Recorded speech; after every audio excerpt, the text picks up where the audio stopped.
সুন্দরভাবে শুরু হয়েছে আর সবাই অনেক অনেক অনেক আনন্দ করেছো, মজা করেছো, এনজয় করেছো আর নিশ্চয়ই তোমরা অনেকেই পিকনিকও অ্যাটেন্ড করেছো এই নিউ ইয়ারে।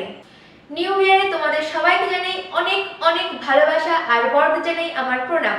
এই নিউ ইয়ারে আমার চ্যানেলে নতুন নতুন আরো অনেক চ্যালেঞ্জিং ভিডিও আসতে চলেছে। তার সাথে ঠিক করেছি এই নিউ ইয়ারে আমার ঘরটাকে নতুন করে সাজাবো। তোমরা ভাবছো ঘরটাকে আবার কিভাবে সাজাবো? Wait and watch. আমার পিছনের এই ওয়ালটাতেই আমি কিছু ডেকোরেশন করব। তো তার জন্য গুগলে, পিন্টারেস্টে অনেক সার্চিং করছি, বাট কোনোটাতেই আমার পছন্দ হয়নি। তো লাস্ট অবধি বের করে ফেললাম একটা নতুন আইডিয়া। তোমরাও নিশ্চয়ই জানতে চাইছো কি সেই আইডিয়া। তাহলে আর বেশি ওয়েট করাবো না, শুরু করে দিই। ওয়েট, তার আগে তোমাদের কিছু বলে দিই। আমি যে আইডিয়াটা ভেবেছি সেটার আমি 3টে সিরিজ বানাবো। ইয়েস, একটা না, দুটো না, 3টে সিরিজ হবে। অর্থাৎ এই ওয়ালটাকে আমি ডেকোরেশনের জন্য যেরকম আইডিয়াটা ভেবেছি তাতে আমি 3 ধরনের কিছু পার্টস ডিভাইড করব। তো সেই 3টে পার্টসই আমি 3টে সিরিজে তোমাদেরকে দেখাবো।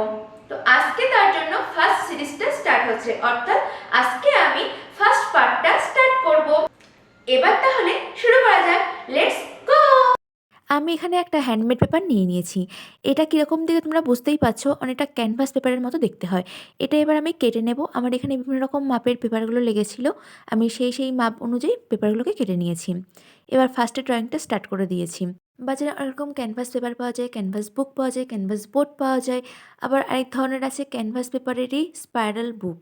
বাট আমি ওগুলো কিছুই নিইনি। আমার কাছে যেহেতু হ্যান্ডমেড পেপার ছিল তো আমি তাতেই কাজটা কমপ্লিট করেছি, কারণ আমি এইগুলোকে দেয়ালে অ্যাটাচ করব।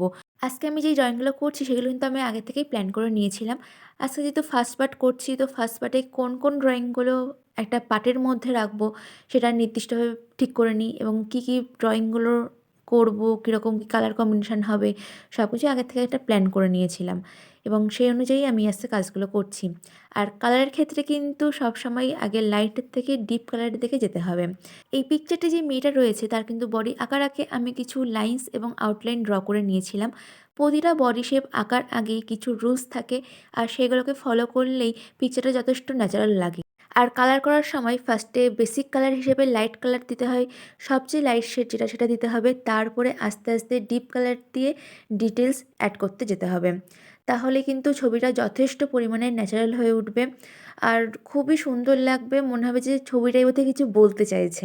একদম লাস্টে আউটসাইডগুলোকে কালার করে নিতে হবে। আজকের এই ভিডিওটাতে তোমরা যে কটা পিকচার দেখতে পারবে প্রতিটা কিন্তু আমি কিছু ট্র্যাডিশনাল বা স্পিরিচুয়াল কিছু ফটো রাখার চেষ্টা করেছি। ভিডিওর ফার্স্টেই বলেছি আমার ঘরটাকে একটু নতুনভাবে আমি সাজাতে চাই।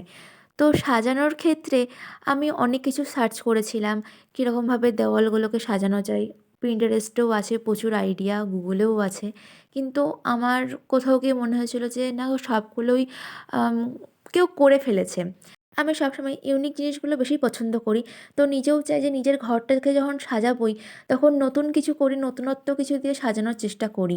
আমার অনেক ছোটোর থেকে ইচ্ছে ছিল নিজের ঘরে নিজের পছন্দের জিনিসগুলোকে একটা স্পেসে রাখবো।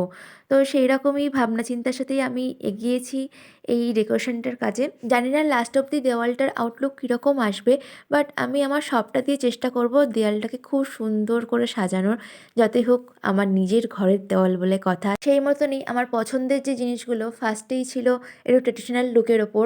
আমার ভীষণভাবে ট্রেডিশনাল লুকটা, যেরকম মাথায় ফুল লাগিয়ে লাল রঙের শাড়ি পরে, এই লুকটা খুব আমার ভালো লাগে, তো সেটা আমি রেখেছি। তারপরে ছিল পায়ে আলতা পরা একটা পিকচার। তো আমার পায়ে আলতা পরতেও খুব ভালো লাগে, তাতে সেটাও আমি রেখেছি। আর এখন আছে একটা নাচের পিকচার। আমি ছোটোবেলায় ফার্স্ট এক্সট্রা অ্যাডিশনাল কিছু শেখা বলতে নাচটাই শুরু করেছিলাম। তো সেই কারণে নাচটাও আমি এই পার্টের মধ্যেই রেখেছি, যেটা আমার খুবই পছন্দের। আর এখন যেটা ড্রয়িং করছি তোমরা তো সবাই গেস করতেই পারছো, এটা প্রে করা।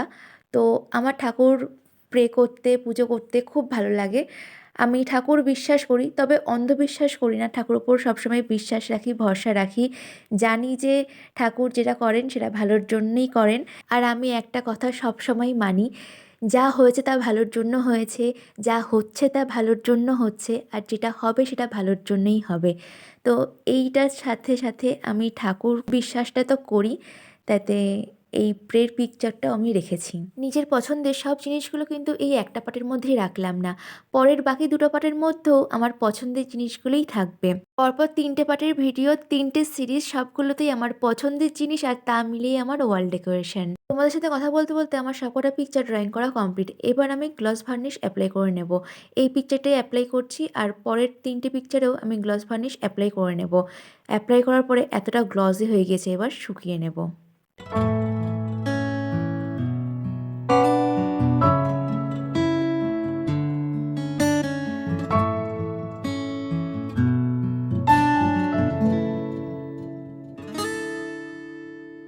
তো তোমরা দেখে নিলে ফার্স্ট পার্টের ভিডিওটা। ফার্স্ট পার্টে আমি কিছু ট্রেডিশনাল পিকচার রাখতে চেয়েছিলাম, তো সেই ট্রেডিশনাল পিকচারগুলো আমি সম্পূর্ণই কমপ্লিট করে নিলাম ফার্স্ট পার্টটাই।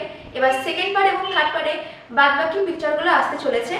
তো তোমাদের যদি ভালো লাগে ট্রেডিশনাল পিকচারগুলো, তাহলে তোমরা অবশ্যই ভিডিওটাতে একটা লাইক করে দিও। এই ভিডিওটা থেকে তোমরা যদি কিছু হেল্প পেয়ে থাকো, তাহলে অবশ্যই সেটা কমেন্ট বক্সে লিখে জানাবে। আমার ভিডিওগুলো তোমাদের কোনো হেল্প করে থাকলে তোমরা অবশ্যই চ্যানেলটা সাবস্ক্রাইব করে নাও, আর পাশে থাকা বেল আইকনটা ক্লিক করে দাও, যাতে পরবর্তী নতুন নতুন ভিডিওগুলোর ফার্স্ট নোটিফিকেশন তোমরা সবার প্রথম পেয়ে যাও। 3টে পার্টের পিকচারগুলো কমপ্লিট হয়ে গেলে তারপর আমি এই ওয়ালটা ডেকোরেশন করব। Stay safe, stay happy and stay wait for the second part. Thanks for watching and